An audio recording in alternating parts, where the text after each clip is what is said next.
Voilà, donc petite pause hein, comme ça permettra de répondre au maximum de questions. Visiblement, hein, le message est passé depuis la dernière libre antenne et les questions sont beaucoup plus intéressantes. Et puis en plus, vous faites des efforts pour l'orthographe. Bravo, bravo à vous. Alors voilà, on me dit, bon bah c'est vrai, petite question, déjà on va commencer tout doucement. On me dit, que pensent les invités de l'intervention de BHL dans le conflit ukrainien? Personnage qu'on a vu effectivement venir à sa médaille, l'Europe. Personnellement, ça permet pour les aussi de choisir son camp, je trouve. Quand on voit BHL quelque part, on évite de se retrouver au coude à coude avec lui dans la même tranchée, enfin s'il y allait en plus. Mais quand on voit effectivement ce fameux monsieur Place Maïdan, bon, ces fameux ultranationalistes de tous bords qui ont soutenu l'Ukraine auraient dû se poser des questions. On n'affiche pas des croix celtiques ou des insignes ultranationalistes à côté de BHL, il y a un manque de, il y a un truc de cohérence. D'incohérent. Quand on voit BHL quelque part. BHL, d'abord, c'est le grand fauteur d'antisémitisme. Oui. Moi qui suis d'origine juive, je me dis, quand les gens ils voient BHL, il dit moi je suis juif et puis il défend Israël, je comprends que les gens se mettent à détester tout d'un coup Israël est juif. Donc ce type est un mercenaire au service de l'impérialisme et donc il bénéficie d'une tribune dans tous les journaux, hein, malgré qu'il soit extrêmement médiocre dans tout. On l'appelle philosophe, il n'a jamais et dicter la moindre philosophie. Il n'y a pas de philosophie de BHL, donc les médias l'intitulent philosophe, et ce type-là est un zéro complet, et s'il n'était pas donc ce mercenaire de l'impérialisme, on n'en aurait pas parlé. Et donc il se trouve, et ces gens sont sans vergogne, parce que ils prétendent, eux, ils nous traitent d'antisémites. Toi, t'es antisémite, moi je suis juif antisémite. Hein, et donc, mais ils n'ont pas hésité à soutenir des pravisectors ou Svoboda qui se trimballaient dans les rues. Faut prendre des Russes et brûler les Juifs. Et voilà, donc ils le disent ouvertement. Et à tel point qu'avant l'affaire du Maïdan, le journal israélien Haaretz avait un petit peu alerté les gens sur l'antisémitisme en Ukraine. Hein. BHL avait dit que les milices du Pravi Sector sont moins pires que le Front National. Il a déclaré ça. Étrangement.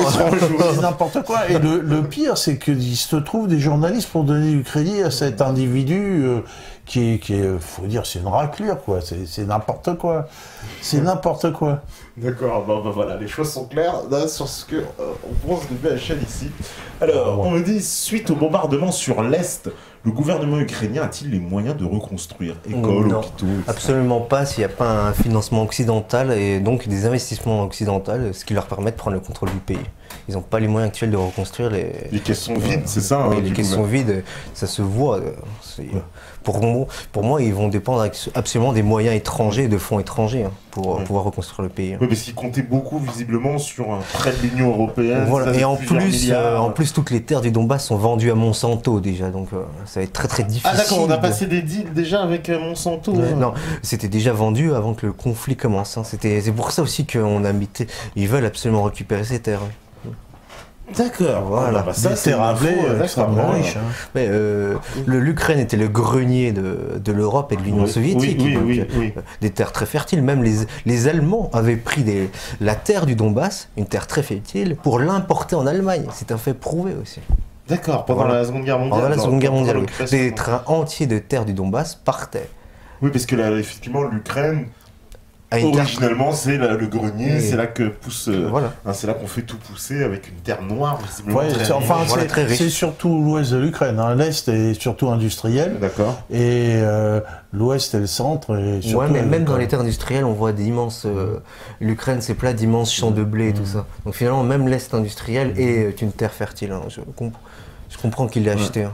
Alors on me dit aussi, évidemment, le gouvernement, en ne reconnaissant pas la langue russe et en traitant toute la population de l'Est de terroristes, le gouvernement ukrainien n'a-t-il pas fait le jeu des séparatistes? C'est une erreur politique, justement. C'est ce qu'on disait tout à l'heure. T'expliquais tout à l'heure. L'erreur majeure, c'est la grosse erreur. Grosse erreur du président Poroshenko, parce qu'en plus il a fait ça très vite. Très vite, mais aussi peut-être sous l'influence furieuse des milices ultranationalistes. Oui, parce qu'il était obligé de gouverner avec eux. Voilà, c'est ça, il était, à mon avis, il a dû compter ses alliés et se dire ah bon, il va falloir faire quelque chose pour les satisfaire et calmer ces gens-là. Parce qu'il représenterait 20%, c'est ça à peu près, on m'a dit de son gouvernement, enfin des gens de la chance. De son gouvernement, mais aux élections, ces gens-là ne représentent rien. Par contre, ils ont le savoir-faire de la guérilla urbaine et ils ont les armes, ce qui est très embêtant pour un pouvoir vacillant. D'accord. Alors, on me dit comment s'organise l'armement des deux camps qui s'opposent en Ukraine. C'est vrai, comment ils se... Alors du côté ennemi, on sait très bien que c'est fourni. Ils sont, voilà, l'OTAN, on va dire. L'OTAN, l'Allemagne a donné des léopards, il y a eu des chars Abrams. La Pologne aussi, c'est ça, la Pologne, il y a eu des chars Abrams de trouvés par les nôtres. D'accord, des chars américains donc. Américains. Après nous, la question de l'armement, c'est, on a souvent été accusé d'être complètement armés par la Russie, donc au début c'est complètement faux. Comme je l'ai dit, au début certains ont eu du mal à trouver des percuteurs pour leur AK, moi j'avais seulement 2 chargeurs pour mon AK-74, et après le président de la Russie a dit clairement, bon écoutez, les populations menacées trouveront toujours des armes. Et du jour au lendemain, et petit à petit, on a vu de l'armement léger, je dis bien, arriver dans le Donbass. Ça venait forcément des stocks russes. Voilà. Mais par contre, il n'y a pas eu des colonnes de chars qui ont été données, c'est complètement faux. Et si ça avait été le cas, les drones ukrainiens auraient pris les photos et ça aurait été ça aurait fait de la propagande ukrainienne. Donc. Alors, on me dit que devient Viktor Yanukovych, donc le président destitué. C'est une très bonne question auquel on aimerait aussi avoir réponse. Son parti des régions est désormais inexistant. En plus, c'était ses terres de prédilection au niveau électoral de Donbass. Mais il n'est pas là-bas, c'est sûr. D'accord, il est en Russie probablement, c'est ça? Moi, je pense qu'il se fait oublier quelque part, oui. Ouais, il veut pas trop se montrer en même temps. Voilà. Alors, on me dit, y a-t-il des enfants combattants de chaque côté? Alors, du côté ukrainien, je pense pas. Il y a des très jeunes hommes, mais je pense qu'ils ont la majorité. Par contre, de notre côté, du fait des milices populaires, on a eu des mineurs, oui, quand même des femmes. Voilà. Des enfants qui sont présentés spontanément, c'est ça? Spontanément, oui. Ouais. 14-15 ans. 14-15 ans, bon, des enfants quand même. C'est des enfants. Oui. À 14-15 ans, on n'a pas à tenir un fusil pour aller faire la guerre. Ouais. Oui. Puis des femmes aussi, beaucoup de volontaires. Beaucoup de femmes, ouais. C'est étonnant ça aussi.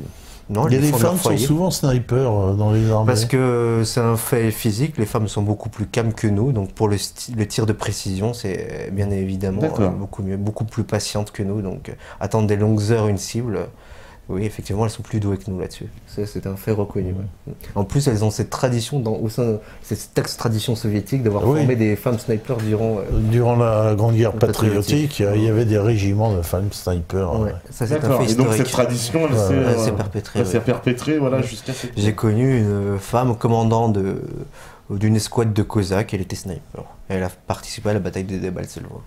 D'accord. Voilà. Faut pas aller les emmerder. Alors, on me dit aussi, avez-vous des nouvelles de Erwan Castel? Bon, Erwan Castel va très bien aux dernières nouvelles. Il a trouvé un très bon bataillon professionnel où ils font du sport, où ils s'entraînent tout le temps. Sa brigade internationale augmente de plus en plus, donc j'estime qu'il a trouvé les conditions de travail nécessaires pour des volontaires étrangers. D'accord. Voilà. Parce qu'on l'avait reçu ici même, avec une émission en direct. Un Castel qui a découvert la guerre comme moi, où il s'est dit vite, il faut que j'arrive à avoir une autonomie militaire sur le terrain. Ouais, d'accord, parce que c'était assez dangereux, quoi. Parce que bon, visiblement, on entendait les tirs en direct. Oui, je pense que c'était à la bataille de Marinka, où il s'est rendu compte réellement. Il a entendu des balles siffler à la bataille de Marinka. Ouais. Et lui, il avait fait le même constat que moi, quelques mois plus tôt, qu'il fallait absolument avoir l'autonomie militaire sur le terrain, sinon c'est pas possible. D'ailleurs, pour info, il constitue un groupe de reconnaissance, donc des bonnes opérations spéciales, quoi. C'est très très bien ça. D'accord. Alors on me dit, Victor va-t-il retourner combattre dans le Donbass? Alors, combattre pour le Donbass de l'extérieur, oui. Retourner combattre les armes à la main dans le Donbass, non. Parce que comme je l'ai déjà dit, la Fédération de Russie n'aide pas du tout les volontaires étrangers, et pour pouvoir quitter le pays légalement sans aller en prison en Russie, j'ai dû accepter, pour avoir mon visa de transit, une expulsion de 5 ans de la Fédération de Russie. Donc ça, c'est un petit message pour ceux qui me reprochent d'être un agent russe ou d'avoir été aidé par les autorités russes. j'ai aidé la population russe, mais en tout cas, voilà les remerciements des autorités russes. Ils me disent félicitations, mais légalement, vous devriez aller en prison, comme ça arrivait à monsieur Lestrade. Mais bon, vu que vous avez su éviter tout ça, on vous expulse 5 ans en échange du visa de transit. Voilà. Alors, donc retourner combattre dans le Donbass, même si je voulais, ce serait impossible. À ce sujet, rapidement, moi à un moment donné, je me suis occupé avec eux de pouvoir essayer de recruter ou d'aider des volontaires. Oui. Et puis le problème, c'est que on n'a jamais pu résoudre ce problème de passeport et d'égalité. Jamais. Moi, j'avais contact avec des Russes, avec des personnalités russes, par différents canaux, et on a vraiment insisté pour trouver une solution. On n'a jamais pu trouver de solution de manière à permettre aux gens allant combattre là-bas de revenir d'une façon à peu près légale. Voilà, jamais. Donc, nous, avec notre groupe Novopol, on est dit, les volontaires, on arrête, quoi. On peut pas.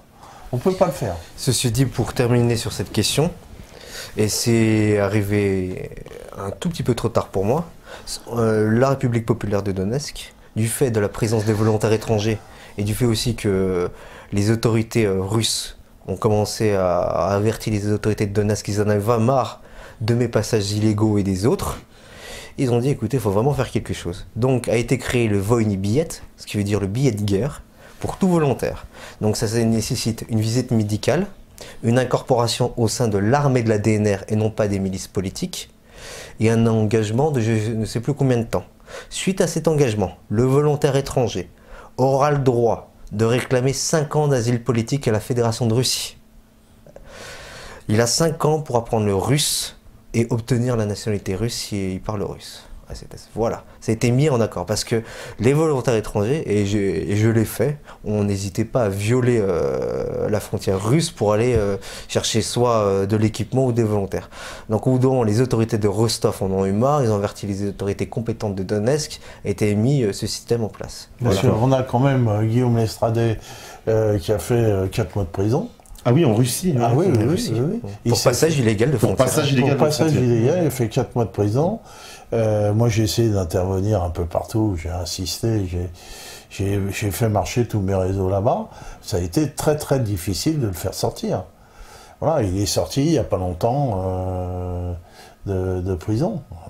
Oui, alors que j'aurais envoyé des photos de Guillaume Lestrade habillé en blouse blanche à l'hôpital de Donetsk, qui montrait qu'il avait fait dans l'humanitaire et tout. Très, très, très difficile. Et même des gens là-bas proches des services disaient non, la légalité, c'est la légalité, on n'y peut rien, Duralex, c'est de l'ex, c'est comme ça. La bureaucratie est très lourde, la bureaucratie russe, et en plus, quand elle se met en route, c'est impossible d'arrêter la machine. Ah ouais. Il y a même des gars des autorités russes qui me racontaient des anecdotes et des blagues qui se font en Russie sur le fait que le président Poutine invite des gens importants, mais vu qu'ils n'ont pas le visa nécessaire, ils ne peuvent pas venir sur l'invitation du président. Donc en fait, ça veut dire que même le président ne peut rien faire là-dessus. Ah oui, tellement la machine se met en route, même le président. Parce que contrairement à l'Union soviétique, la Fédération de Russie est décentralisée. Alors qu'avant, avec le centralisme soviétique, il suffit d'avoir les bons contacts à Moscou et au parti et on pouvait circuler librement. Maintenant, c'est l'exact contraire. On peut être en porte-à-faux avec Moscou et bien être avec l'oblast de Rostov ou l'exact contraire. La décentralisation, c'est bien, mais en même temps, là-dessus, c'était... Donc, une anecdote que m'a raconté Guillaume Lestrade, donc il a fait ses 4 mois de tôle et il était prévu, au bout de 4 mois, qu'il passe au tribunal. Il passe au tribunal et on le condamne à 4 mois, donc il les avait déjà fait. Et le président du tribunal l'a vivement félicité d'avoir participé à la guerre du Donbass. Voilà. Il a rendu hommage. D'accord. Oui, mais tu vois, de le condamner. Voilà, c'est marrant, c'est marrant. Mais ça, c'est russe, par contre. Ouais, voilà, c'est typiquement russe, ça. Non, mais ça, on l'avait. On va te condamner, mais par contre, bravo ce que t'as fait. Mais ça, les autorités russes ou les agents du FSB, quand ils m'ont convoqué là-bas, c'était la même chose. On admire ce que vous faites, mais ne franchissez plus jamais notre frontière, sinon c'est la prison. Voilà. Non, mais c'est comme ça, ils appliquent la loi. Hein. Donc, ce fantasme d'aide russe aux volontaires internationaux. Ça, c'est d'accord. Moi, c'est vrai que c'était un 4 mois de tôle. En plus, plus, il est venu à la manifestation qu'on a fait pour Poutine devant l'ambassade. Ouais, mais après, faut pas en vouloir. Non. C'est petit ceux qui se retournent à la fin contre les autorités russes ou contre le peuple russe. S'il y a une législation, il y a une loi et tout ça, c'est normal. Bah ouais. Pays en état de guerre. Légaliste, les Russes, finalement. Extrêmement. Ils appliquent la loi. Oui. Tout à fait. Puis ils se protègent, le pays est en état de guerre. Oui. Voilà. Le volontaire international, il aurait pu y avoir des crapules ou des infiltrations, donc je comprends, bien sûr. Ils sont extrêmement méfiants, ils ont bien raison. Alors, on me dit, n'a-t-il pas peur d'être poursuivi en France pour avoir combattu pour une armée étrangère? Alors non, parce que légalement la loi en France interdit le mercenariat. Je ne suis pas mercenaire, je suis volontaire. Le mercenariat, il faut des statuts très particuliers pour entrer sous cette condamnation-là, dont surtout avoir reçu de l'argent de la part d'un État étranger. Donc je n'ai pas reçu de l'argent de la Fédération de Russie, je n'ai même pas reçu de l'argent de la République populaire de Donetsk ou de la part des milices. D'ailleurs c'était un défaut parce qu'il y a par moments, pour manger ou pour les besoins quotidiens, c'était vraiment rude. Je devais faire des appels aux dons. Ensuite, pour terrorisme, je suis venu défendre une population qui se faisait agresser. Donc ça n'entre pas du tout dans le cadre du terrorisme. Donc tu ne veux pas être inquiété du tout en Non, France, ou absolument poursuivi Non. Voilà, pour je ne sais quoi. Puis qu'on veuille me faire un procès, j'irai crier ma vérité. Ouais. Qui est la vérité d'ailleurs. Voilà. D'accord. Et que tu as été quand même approché par les autorités françaises, j'imagine, non? Je dois être débriefé, je pense, très bientôt. Débriefé, ça veut dire? Ouais, c'est-à-dire, Ils ont tous été débriefés. Hein. Oui, c'est quoi? C'est les C'est-à-dire services de renseignement, la débriefés, DGSE, ouais, c'est voilà, ça qui... c'est la DGSI hors bâtiment. Hein. Donc, même pas convoqué dans un bâtiment, c'est convoqué dans un café avec deux inspecteurs. Un truc qui demande si vous connaissez Alain Benajam. Voilà. Ah oui, on leur a parlé de toi. Oui, ton nom a été cité. Bah oui, bah moi on m'a dit que tu recrutais. Hein. En fait, ils ont peur. Ils ont peut-être peur qu'on monte une organisation ici en France. Non, c'est normal. Je pense que pour tout service de renseignement, d'être renseigné. Oui. D'ailleurs, je faisais toujours une blague avec les autres. Vous savez, un service de renseignement, il est mal renseigné, donc il cherche le renseignement. Et c'est tout. Rien n'est plus désagréable pour eux de ne pas savoir. Donc voilà. Bon, alors messieurs, si vous voulez des renseignements, vous avez qu'à nous demander. Il y a souvent, parce que j'ai remarqué, il y a souvent parmi les militants politiques dissidents, il y a souvent une paranoïa des services, et c'est très mauvais d'entretenir un climat paranoïaque, et je déteste ceux qui font ça. Non, un service de renseignement, on veut être renseigné, mais ça ne veut pas dire que ça va forcément mener à l'arrestation. Ils veulent savoir, c'est aussi un peu leur métier. C'est leur métier, et heureusement qu'ils le font. Parce que c'est vrai que bon, quand même, ça service de renseignement, on peut se dire, c'est vrai qu'il a intérêt quand même à savoir, il se dit, il y a des mecs qui sont en train de se partir au Donbass, se battre avec des calages, qu'est-ce qu'ils ont fait? Bah oui, mais c'est normal, sinon ça veut dire vraiment que l'État ne pourrait même plus assurer ses fonctions régaliennes. Voilà. Donc, arrêtons non plus. Mais il n'y aura pas de poursuite, c'est ça qui est important. C'est pas possible qu'il y ait des poursuites parce que je rentre pas du tout dans les critères. Il n'y a pas de délit. Ils n'ont pas commis de délit. D'accord. Par contre, si tu avais été payé par des Russes, etc., là encore, il y a une notion de somme. Hein, il faut qu'une somme soit relativement conséquente. D'accord. Et la notion aussi d'État, tu disais que ce soit un État qui paye. Alors, regardez la Légion étrangère, emploie des étrangers, les incorpore dans l'armée française et leur donne une solde. Souvent, on a dit que la Légion étrangère était une armée de mercenariat, mais ce n'est pas du mercenariat. Voilà. Donc, on ne me reproche pas d'avoir été légionnaire pour notre armée, peut-être. Alors, on me dit, les milices pro-russes sont-elles disciplinées? Alors, il y a un côté milice qui est très bien, mais non, absolument. Là-dessus, c'est le gros défaut des milices russophones, elles sont complètement indisciplinées. Voilà. Donc, et Napoléon qui disait que la discipline est la force première des armées, bon, c'est ce qui a fait défaut aux milices russophones. Et c'est ce qu'on leur reprochait, leur manque de discipline et de coordination et de commandement. Il y a peut-être des côtés qui sont... C'est quoi, ils ont un côté un peu, on fait ce qu'on veut, c'est un peu, c'est quoi? Bah, déjà, c'est tous des civils. L'inexpérience, le non-savoir-faire militaire, le non-respect des ordres. Imaginez en France demain un conflit civil et on distribue des armes à tout le monde. Et on les regroupe. Voilà. J'ose pas imaginer. Bah voilà, on n'ose pas imaginer. Bah ça, nous, on l'a vu. D'accord. Voilà.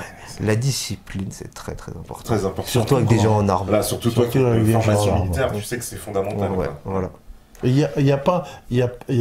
C'était l'endroit où il y avait Makhno. Il n'y avait pas des Makhno, des anarchistes ukrainiens dans le tas. Non, je pense Non. pas. Non, non, non, du tout. C'est vraiment. Parce que Strelkov, il parlait toujours du makhnoïsme. Non, non, non. Là-dessus, Strelkov, vous voyez souvent la 3e colonne, la 5e colonne, Ouais. les McNuggets. Non, tout ça, c'est des fantasmes. Ok. Je pense que c'est pour C'est une dénoncer. tradition anarchiste, hein, quand même, en Ukraine. Peut-être, mais du côté russe, non, c'était surtout que, voilà, c'est des milices qui sont montées sur le fait et c'était de tenir des positions et il y avait le manque de formation militaire préalable. Voilà. D'accord. Alors, là, il y a une question pour toi, Victor. On me dit, Victor parle de motivation politique pour son engagement. Peut-il nous préciser ses motivations profondes ça, c'est au bien. point de risquer sa vie dans un pays étranger? Ça, c'est vrai, c'est une question. C'est Bah, une bonne des- question. Ouais. Ouais. Ben, tout simplement des motivations humaines. Des motivations très humaines. On voit une population en danger, une population frère, parce que Mais ça rejoint quand même les motivations politiques malgré tout. On peut pas. Tout est lié, quoi. Tout est lié. On peut pas le séparer. Parce que mes motivations politiques étaient, j'ai toujours pensé que la Russie doit faire partie d'une grande Europe au moins diplomatique, de Brest jusqu'à Vladivostok. Donc le racisme, toi tu es pour Pour le racisme, pour cette grande vision là. Ouais. Que les Russes sont un peu frères des Français et qu'en plus la guerre arrivait en Europe. Donc il fallait défendre les agressés. Et puis quand on a vu que les populations étaient bombardées, c'est devenu des motivations humaines, tout simplement. D'accord. J'ai un savoir-faire militaire, bah, c'était continuer mon militantisme de façon Mais t'avais concrète une- sur le terrain.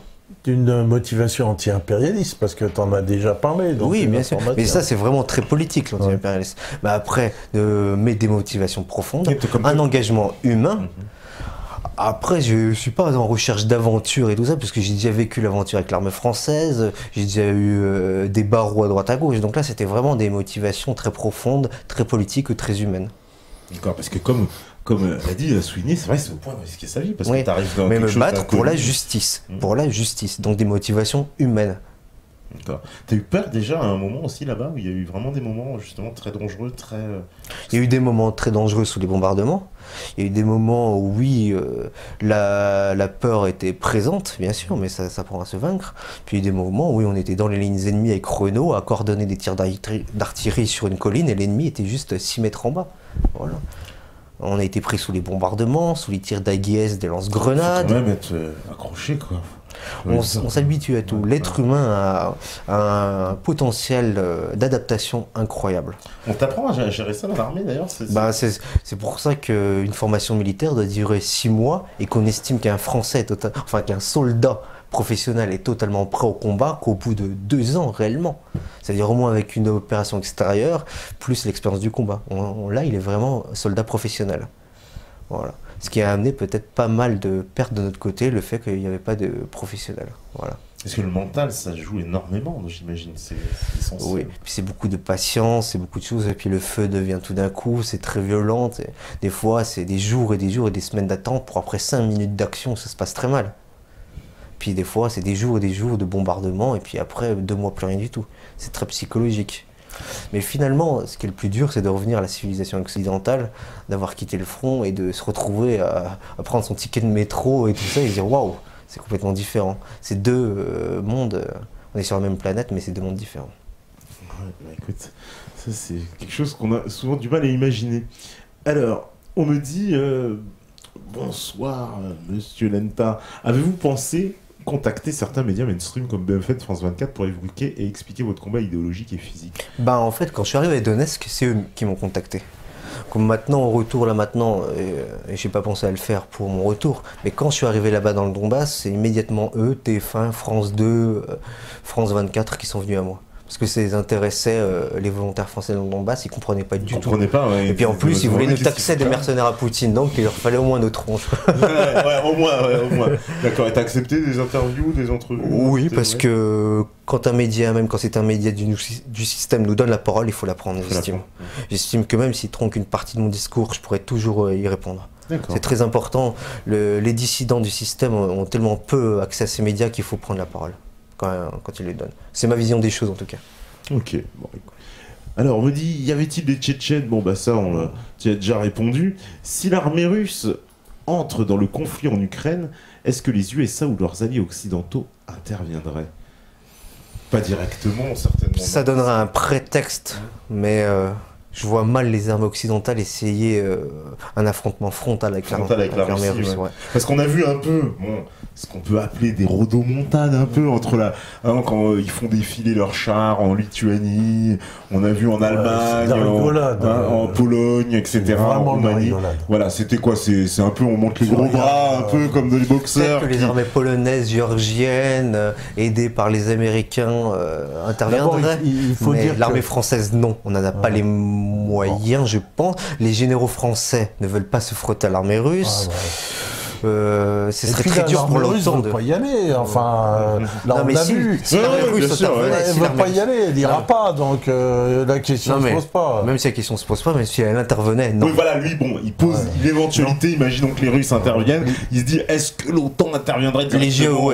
Les Géorgiens, Polonais, oui, en tant qu'infanterie, aidés peut-être par de l'aviation de l'OTAN, mais en gros, ils sont forts, l'OTAN, ils enverraient un peu les vassaux. Ils font tout le temps ça maintenant. Aller se faire bousiller, mais ils ont besoin de supplétifs énormément, parce que dans les armées de l'OTAN, moi je l'ai vu au sein de l'armée française, on peut plus se permettre de perdre des soldats parce que la réaction publique fait en sorte que maintenant les gens ne veulent plus perdre d'hommes au combat, que ce soit dans une juste ou une mauvaise cause. Je l'avais bien vu en Afghanistan en 2008 quand il y a eu l'embuscade d'Ouzbin où on a perdu 10 parachutistes. De suite la réaction publique et même les conséquences politiques que ça, alors que finalement on a perdu que 10 hommes, c'est 10 hommes. Et en face, ils ont perdu 70 talibans. Sur intermilitaire, j'appelle ça une victoire. En Indochine, on a perdu beaucoup. C'est-à-dire que l'opinion publique occidentale est foncièrement... Ne suit plus. Elle veut pas qu'il y ait de mort. On n'a plus de valeur guerrière. Donc quoi qu'il en soit, même si nos soldats sont très entraînés, on peut plus perdre un homme, c'est fini. C'est pour ça que les Américains, dans la guerre d'Irak, ils cachaient les morts. Il était interdit de montrer les photos des cercueils des soldats. C'est normal. L'Occident ne supporte plus les guerres, les pertes. Ça j'avais remarqué que l'armée française, et c'était également, oui, en Afghanistan, moi j'avais été en période de Noël, on disait hop, pour Noël, pas de sortie, rien. Faut surtout pas qu'on perde un mec pour Noël. Ça c'est un fait. L'opinion publique ne supporte plus les pertes, que ce soit pour une bonne ou une juste cause. Pour la guerre d'Algérie, le nombre de morts français qu'il y avait. Non, même bien avant, les bataillons qui fondaient comme neige au soleil en Indochine et avant et tout ça. Non, c'est...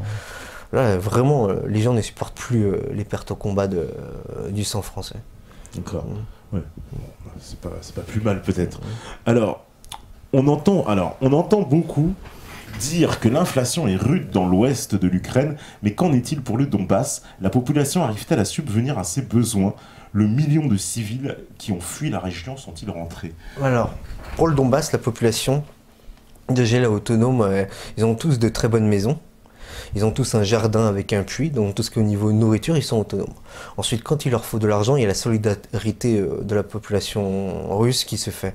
Ils arriveront tout, il y a des convois d'aide humanitaire qui arrivent, ils reçoivent des Western Union pour avoir de l'argent. Ensuite, il y a l'entraide familiale qui se fait énormément. C'est une population solidaire. Ils ont des valeurs que nous, on a oubliées avec notre individualisme moderne et occidental. Ils savent encore ce que c'est que l'entraide. Donc, même s'ils n'ont pas forcément l'argent, ils pourront subvenir toujours à leurs besoins premiers. Voilà. Bah ça, il y a moins de clochards à Donetsk qu'à Paris, hein, ça c'est sûr. Et pourtant, Donetsk est une ville assiégée. Tout le monde peut trouver. Puis l'hospitalité est une règle là-bas. On ne laisse pas quelqu'un partir le ventre vide. Donc forcément, il y aura la solidarité joue beaucoup là-bas. Ah bah ça, c'est important de le préciser. Et pour les civils, le million de civils, alors moi j'ai connu Donetsk vide et avec des infiltrations ukrainiennes dans la ville.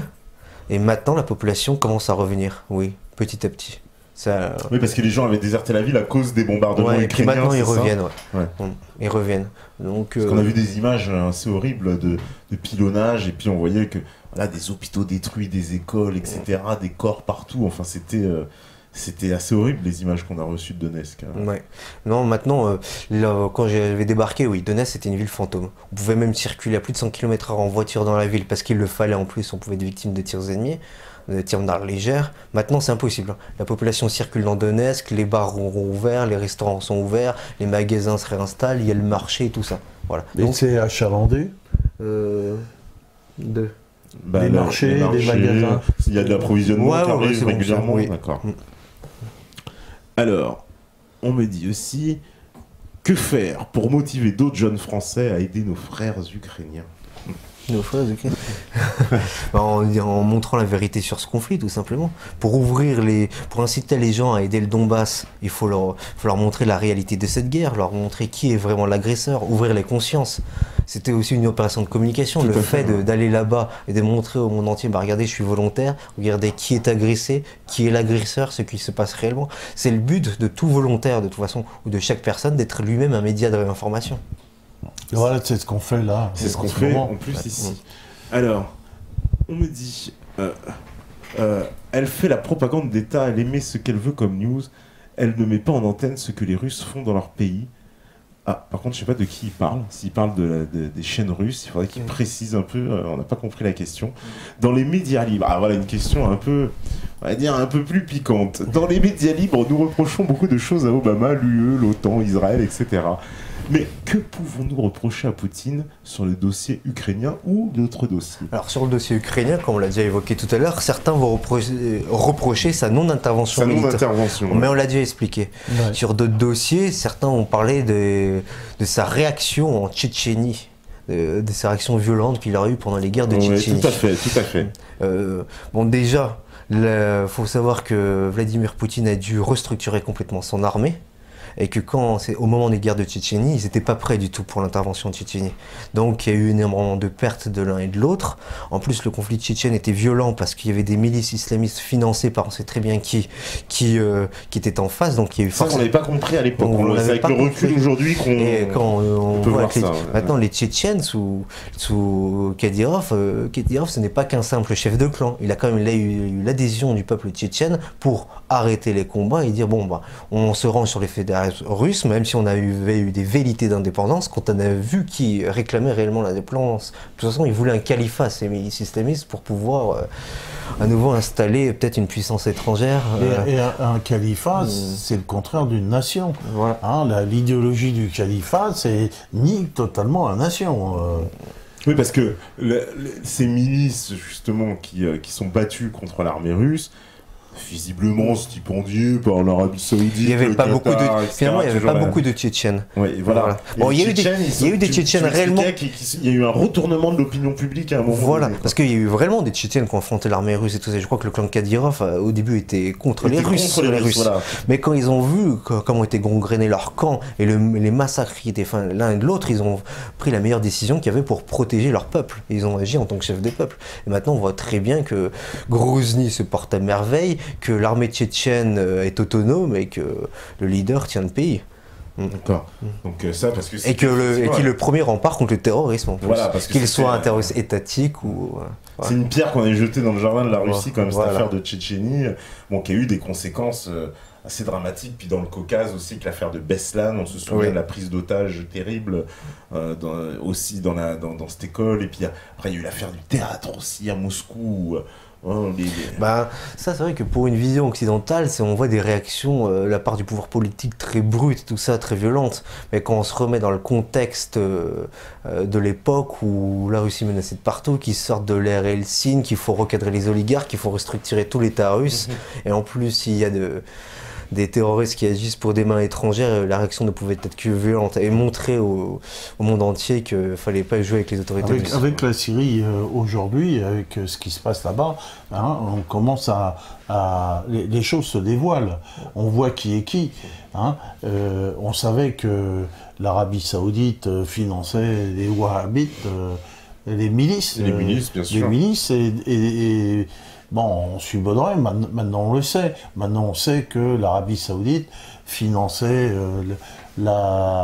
les milices tchétchènes wahhabites, et on sait aussi que l'Arabie Saoudite ne peut rien faire sans l'assentiment des États-Unis. Ils ont des accords, donc voilà. Et il faut bien voir que cet aspect politique du terrorisme, entre guillemets, et du wahhabisme est extrêmement important, parce que le wahhabisme, comme l'idéologie des frères musulmans, s'oppose aux fêtes nationales, s'oppose à l'égalité, s'oppose à la démocratie et à l'autonomie des populations, puisque pour eux, il n'y a qu'une loi qui doit s'étendre sur le monde entier, c'est la charia et le califat. Donc l'idéologie fondamentale des wahhabites et des frères musulmans va bien dans le sens de l'impérialisme. C'est pour ça qu'ils sont copains comme cochons. Hein. Voilà. Donc, l'affaire Syrie, d'ailleurs, en train les nous nationalistes révèle beaucoup de choses. C'est un peu la continuité presque de l'Ukraine et du Donbass, là, ce qui se il passe. continue la ligne qu'il a eue dans le Donbass, une ligne tout à fait légale et une ligne de grand stratège géopolitique. Et effectivement, il y a aussi une lutte contre les terrorismes de la part des mains étrangères là-dessus. Ouais. Là-dessus, on voit très bien qu'il y a l'affaire de Syrie, mais ce que je pensais aussi, c'est que son intervention dans le Donbass aurait retardé encore plus l'intervention russe en Syrie. Je pense que tous les dossiers sont liés. C'est ce que certains de notre camp n'ont pas compris, que tous les dossiers actuellement, nous sommes sur un grand champ de bataille contre le nouvel ordre mondial, contre l'occidentalisme, l'OTAN, appelons-le comme on veut l'ennemi. C'est un grand champ de bataille, et le Donbass n'est qu'un conflit local en Europe orientale sur ce grand échiquier géopolitique et ce champ de bataille. Et la Syrie est un autre champ de bataille qu'il faut absolument gagner, et surtout que la Syrie ne doit pas tomber. Donc tout est lié. On ne peut pas parler que du dossier syrien, que du dossier irakien, que du dossier Donbass. Non, c'est le même camp, c'est le même ennemi. Oui. Parce que là, la Russie a fait une démonstration on va dire, de l'efficacité de son armée en faisant des frappes aériennes contre les positions de l'État islamique, alors que depuis un an, la coalition internationale, soi-disant menée par les États-Unis, n'a fait que renforcer Daesh, puisque finalement, ils sont venus d'Irak, puis finalement, ils sont passés en Syrie, puis ils sont passés... Il n'y avait pas... Ce qu'ont fait les États-Unis, hein, alors, il y a des groupes qu'on appelle wahhabites. Ils sont tous wahhabites ou frères musulmans, ce qui est strictement pareil. Tous. Bon. Et même la SL, même qui reste 3 pelés de Pékin, ils sont frères musulmans. Donc ils ont tous la même idéologie, ces gens-là. Et un coup, les États-Unis a fait semblant de les séparer en disant ça c'est Daesh, ça c'est les bons. Mais en fait, sur le terrain, ils sont strictement les mêmes. Alors les Russes, ils vont pas avoir la même logique, dire bah tiens, où se passe la frontière entre les bons et les mauvais. Eux, ils se tapent tout le monde, quoi. C'est tout. Puis c'est les mêmes. Ce sont les mêmes, payés par les mêmes. Donc, voilà. Parce que là, c'est un peu, effectivement, une espèce de campagne, on va dire, qui s'est enclenchée contre la Russie, campagne médiatique. Ils sont furieux. Ils montraient même des populations civiles dites bombardées avant que le bombardement commence. L'erreur de l'immédiateté, de la fausse information, de la vraie information. Les réseaux sociaux peuvent être une arme, mais aussi une arme qui se retourne contre l'envoyeur. Voilà. Les guerres de 4e génération, faut faire très attention avec. Cette guerre initiée via la communication, maintenant ça se retourne vers ceux qui l'ont créée. Parce que la propagande de guerre maintenant est vraiment partie intégrante de la guerre. Oui, on ne peut plus mener une guerre sans la propagande de guerre. On ne peut plus mener de guerre sans la guerre de 4e génération. Ça va ensemble. Les révolutions de couleur, ça marchait comme ça. La guerre syrienne a marché comme ça. Le président Bachar al-Assad a montré comme ça la vérité au monde. Et ça a été peut-être l'un des défauts de Muammar Kadhafi, qui n'a pas assez bien communiqué. Du tout. La communication est l'arme numéro 1. Et moi, on me disait souvent, oui, Victor, dans le Donbass, tu communiques trop.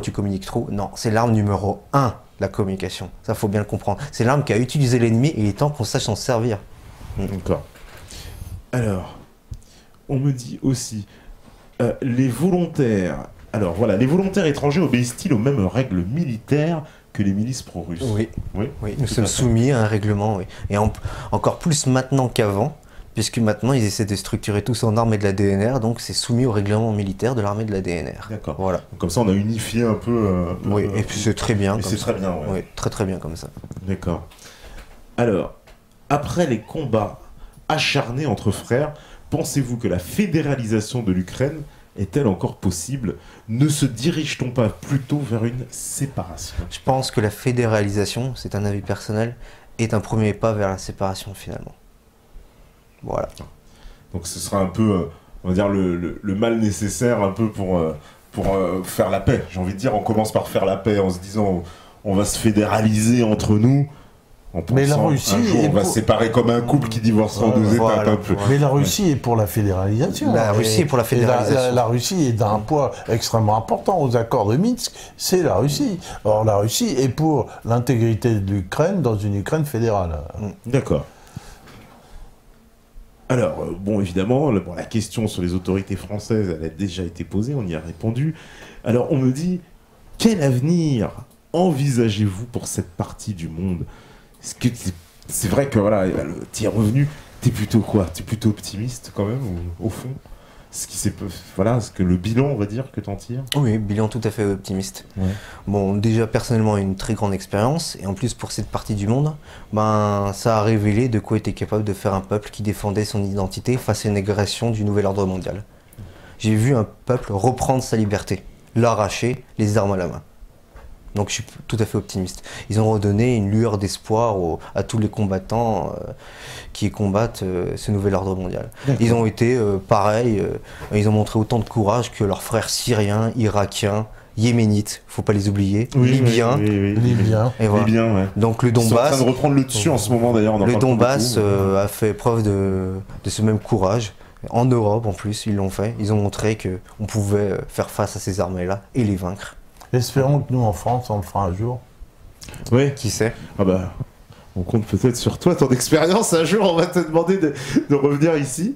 On me dit, y a-t-il des islamistes du côté ukrainien? Ben oui, si on en bah parle oui. à islamistes, des takfiristes, des bien terroristes, sûr, oui. ouais. De par ces Tchétchènes en a du bataillon parlé, on en a Mansour. parlé tout à l'heure, ouais, Oui, ouais. bien sûr. Mais tu De confirmes. toute façon, c'est le même camp, de toute Ouais, façon, ouais, ouais. terroriste. J'aime pas trop ce terme islamiste parce que c'est un terme du système pour désigner et pointer du doigt la religion de l'islam, qui est une religion de paix. Non, je préfère le terme sous lequel le désigne le Hezbollah, ces gens-là, le terme de takfiriste, de terroriste. Voilà, c'est le véritable. Ok. Faut faire attention aux mots qu'utilise le système. Faut pas utiliser le verbe du système. Là-dessus, j'insiste beaucoup.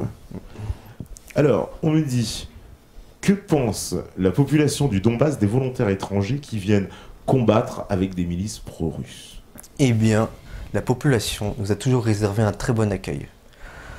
Chaque fois qu'on entrait dans une maison et qu'ils nous voyaient, ils nous invitaient à manger le bortsch. Ouais. On repartait forcément le ventre plein. Je ne compte plus le nombre d'icônes orthodoxes que les babouchkas nous offraient. C'était un très bon accueil de la population. La population a très bien accueilli les volontaires étrangers. Ils étaient quoi? Ils étaient quand même un peu fiers quand même de vous voir parce que c'est pas Oui, commun quand même de non. se dire des étrangers. Et en des plus, Français, s'ils en avaient le plus, téléphone c'est- portable avec appareil photo, ils demandaient une petite photo à côté de nous. Donc, Ah ouais, donc, très d'accord. très bon accueil de la population. La population, j'en garde un très très bon souvenir. Ah, ça fait chaud au cœur quand même. Ben j'imagine. oui, parce que c'est très agréable d'être reçu, parce qu'on venait pour eux. Ouais, ouais. Voilà. Et ils nous ont fait un très très bon accueil, c'était exceptionnel. La population était un exemple dans cette guerre. Les milices pas toujours, mais la population avait un véritable exemple, que ce soit au niveau de l'hospitalité, de la tenue et de la dignité face au bombardement. Voilà. Quand je dis qu'ils ont gardé le sourire face à cette catastrophe qui est arrivée, ils ont vraiment gardé le sourire. La population, j'en garde vraiment, c'est un exemple, la population du Donbass. Un exemple à suivre. D'accord. Alors on me dit, Monsieur Lenta, avez-vous un avis sur le MH17 de la Malaysia Airlines? Donc j'étais en plein pour essayer de pour passer la frontière à ce moment-là. Donc j'ai pas suivi l'affaire directement donc j'ai pas eu le choc émotionnel de tout ça. Oui. Et avec le recul et ce que j'ai pu en savoir, pour moi c'est un false flag. C'est fait pour justifier une intervention occidentale ou même de l'OTAN dans le conflit ukrainien, ou pour faire croire que la Russie avait tiré. La Russie avait tiré sur un Il fallait avion absolument russe. accuser le camp russe d'agression. Donc et quoi de mieux que les Comme accuser d'hab. d'avoir Un truc classique. envoyé un missile sur une population civile, D'ailleurs, enfin, sur des aujourd'hui- civils quoi. Aujourd'hui, on se pose vraiment la question s'il n'y avait pas des cadavres déjà dans l'avion, si l'avion n'était pas Ouais, vide. piloté automatiquement. Ouais. Parce que des témoignages ressortent comme quoi les cadavres étaient blastés. C'est-à-dire ils sortaient du formol. Ça sentait le formol. D'accord. Bon, j'ai pas cette info-là, bah, comme quoi. Ouais. Donc moi qui suis le vrai complotiste, invétéré, je pense que c'est comme ça que ça s'est passé. D'accord. Un drone avec rempli de cadavres, quoi. Alors, bon, évidemment, on nous demande retour en France. Bon, ça, c'est une question à laquelle tu as déjà répondu. Alors, on me dit, que pensez-vous de l'attentat de Volnovakha, à l'issue de laquelle Poroshenko et Yatsenuk ont arboré le fameux slogan « Je suis Volnovakha ». Pensez-vous que cet attentat était un false flag pour diaboliser la République de Donetsk? Tout à fait. Et en plus, dire je suis tel, c'est un slogan du système, ça sent de suite au moins une récupération politique. Ouais. Ensuite, cette histoire d'attentat, même si j'ai pas suivi l'affaire de près, ça sent complètement encore. Je l'ai dit tout à l'heure, il faut un prétexte absolument pour pouvoir lancer l'armée ou pouvoir justifier des interventions beaucoup plus rudes. Donc, ça les arrangeait bien, on va ça dire. les arrangeait bien. Voilà. Il y a au minimum une récupération opération politique. D'accord. Voilà.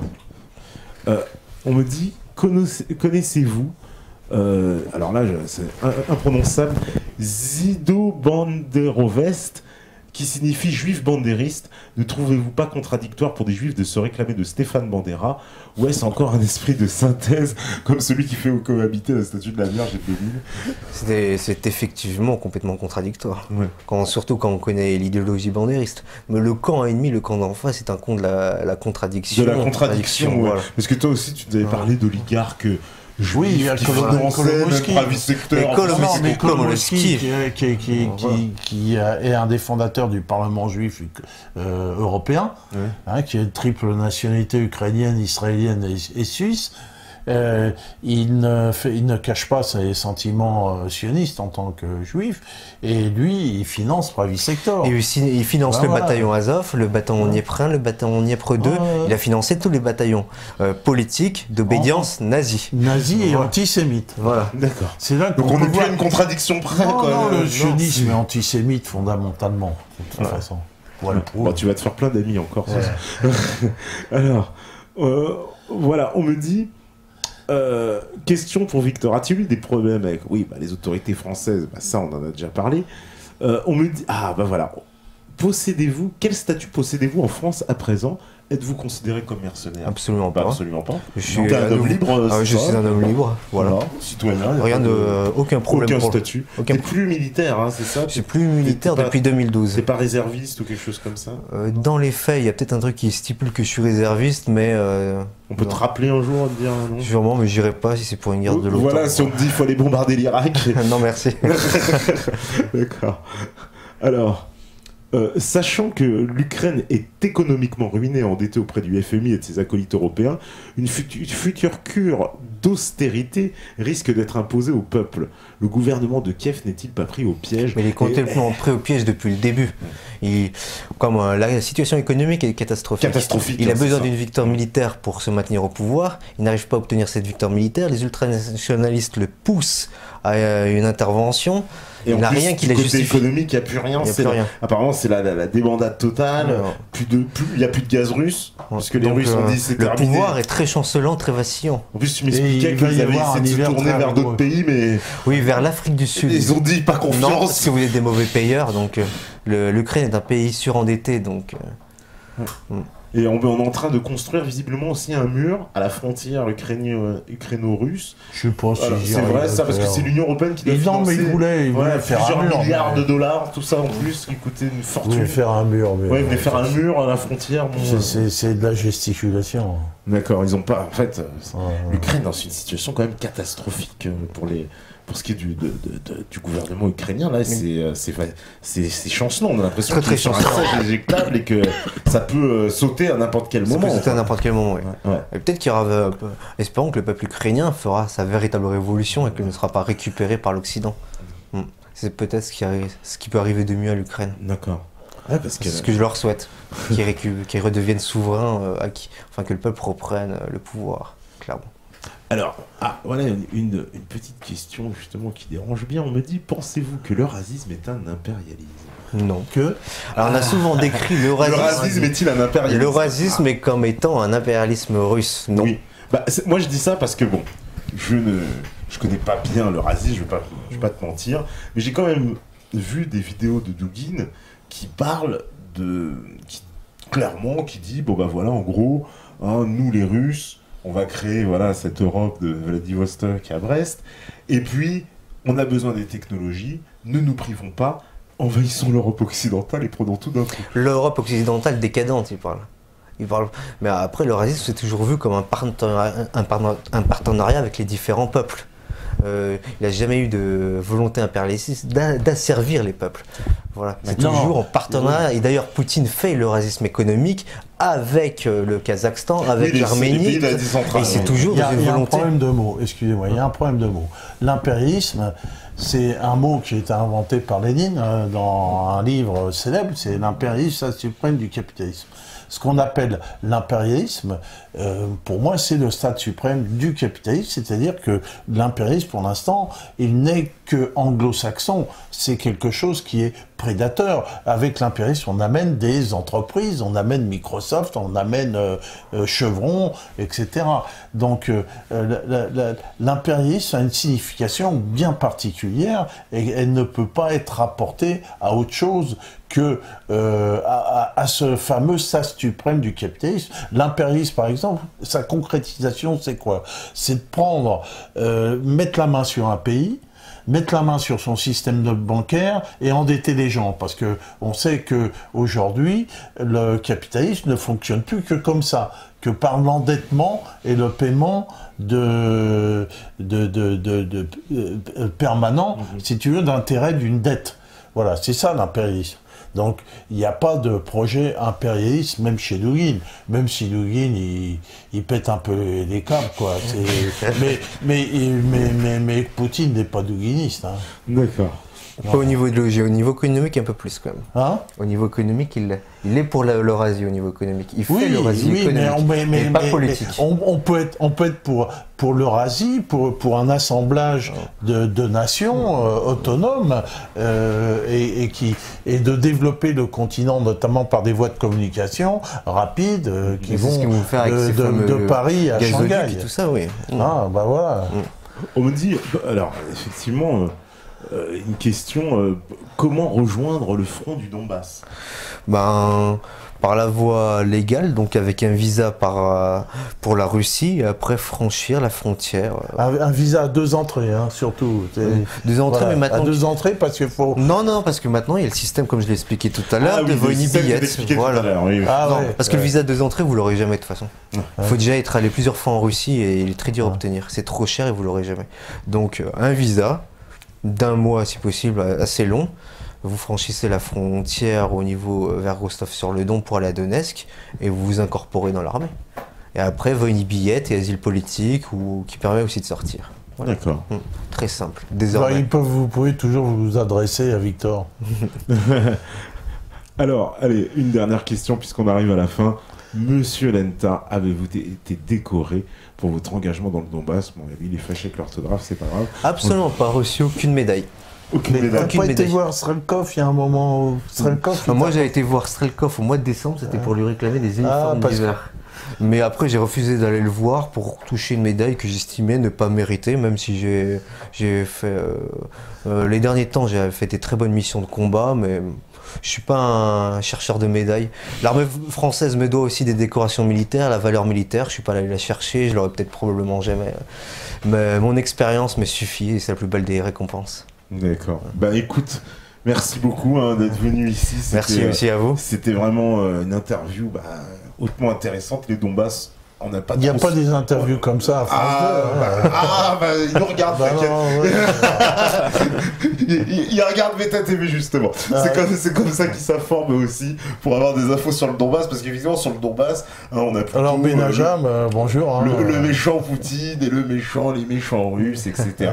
Et on nous explique rarement évidemment le point de vue côté de ceux qui se battent du côté du point de vue du Donbass et de l'état réel de la situation, quoi. Donc ça nous a permis un peu d'éclairer, de mieux comprendre un peu ce qui se passe là-bas, parce que évidemment il ne faut pas compter sur nos chers médias. Mais il y avait des bonnes questions ce soir. Et ce soir il y avait des bonnes questions. Tu les as engueulées. Voilà, finalement ça marche. Et bien écrit. Oui, ça marche. voilà, bien écrite. Bon, il y en a certains, bon, c'est pas trop grave, on vous pardonnera. On va dire que c'est le clavier qui a glissé. Mais sinon, en tout cas, c'était plutôt intéressant. Vous êtes sur la bonne voie. Tout ça, c'est magnifique. Merci Alain. Alain, tu vas revenir de toute façon bientôt. Je vais vous prendre la tête. Voilà. Bon, on t'a réclamé. Il y en a qui me réclament. Alain, c'est quand qu'il revient? Bon, Alain, il revient bientôt. De toute façon, vous allez savoir. Et puis, Victor, écoute. On va parler du capitalisme.